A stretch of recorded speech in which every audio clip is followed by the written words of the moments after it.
সাভার উপজেলা স্বাস্থ্য কমপ্লেক্সে অভিযান চালিয়েছে দুর্নীতি দমন কমিশনের একটি টিম। এ সময় স্বাস্থ্য কমপ্লেক্সের দায়িত্বরতদের নানা অনিয়ম, কর্মস্থলে অনুপস্থিত, দায়িত্ব অবহেলা এবং হাসপাতালের ইনডোর ও আউটডোরের অস্বাস্থ্যকর পরিবেশ সহ বেশ কিছু অনিয়মের প্রমাণ মিলেছে।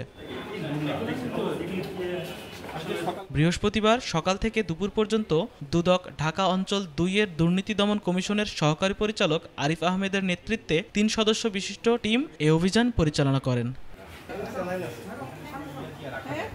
এ সময় উপসহকারী মোহাম্মদ বিলকিস বানু এবং কনস্টেবল রাসেল রানা অভিযানে উপস্থিত ছিলেন। সাংবাদিকদের সাথে আলাপকালে দুর্নীতি দমন কমিশনের সহকারী পরিচালক আরিফ আহমেদ বলেন, আমরা সকাল থেকে রোগী বেশে হাসপাতালে আসি। এ সময় হাসপাতালে ঘুরে স্বাস্থ্য কমপ্লেক্সে দায়িত্বরতদের নানা অনিয়ম, কর্মস্থলে অনুপস্থিত, দায়িত্ব অবহেলা এবং হাসপাতালের ইনডোর ও আউটডোরের অস্বাস্থ্যকর পরিবেশ সহ বেশ কিছু অনিয়ম আমাদের চোখে পড়েছে। বিষয়গুলো আমরা আমলে নিয়েছি এবং প্রয়োজনীয় ব্যবস্থা নিব।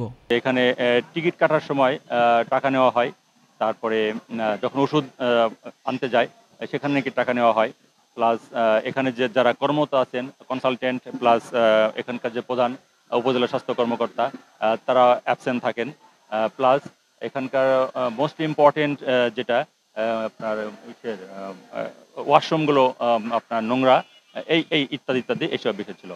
যাক, আমি আমার টিম নিয়ে আজকে অভিযান করলাম।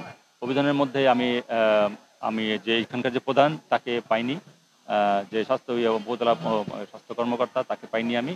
তার সাথে কথা হয়েছে, তিনি বললেন যে ডিজি অফিসে মিটিং আছেন, তার সাথে আমার কথা হয়েছে। আরও কয়েকজনকে আমি পাইনি, তারা অ্যাবসেন্ট আছে। আমি তাদের যে বায়োমেট্রিক প্রেজেন্টের যে তালিকা আমি নিয়েছি। আর এখানে ওষুধের বিষয়টা আমি নিজেই রুগী সেজে টিকিট কেটে দেখেছি, আমি এখানে তেমন কোনো ব্যত্যয় পাইনি।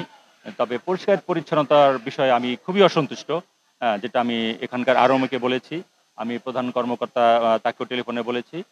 এইটা আমার বেশি খারাপ লেগেছে যে এখানে পরিষ্কার পরিচ্ছন্নতার বিষয়ে খুবই ভয়াবহ অবস্থা, নেই বললেই চলে। এইসের ক্ষেত্রে আপনার ওয়াশরুমের বিষয়ে আমি মোটেই সন্তুষ্ট না। হ্যাঁ, জি, জি। হ্যাঁ, এটাও দেখেছি, এটা আমি দিক নির্দেশনা দিয়েছি। এগুলো আমি পরবর্তী পদক্ষেপ নিব। আমি এটা ঊর্ধ্বতন কর্তৃপক্ষে লিখব আমি।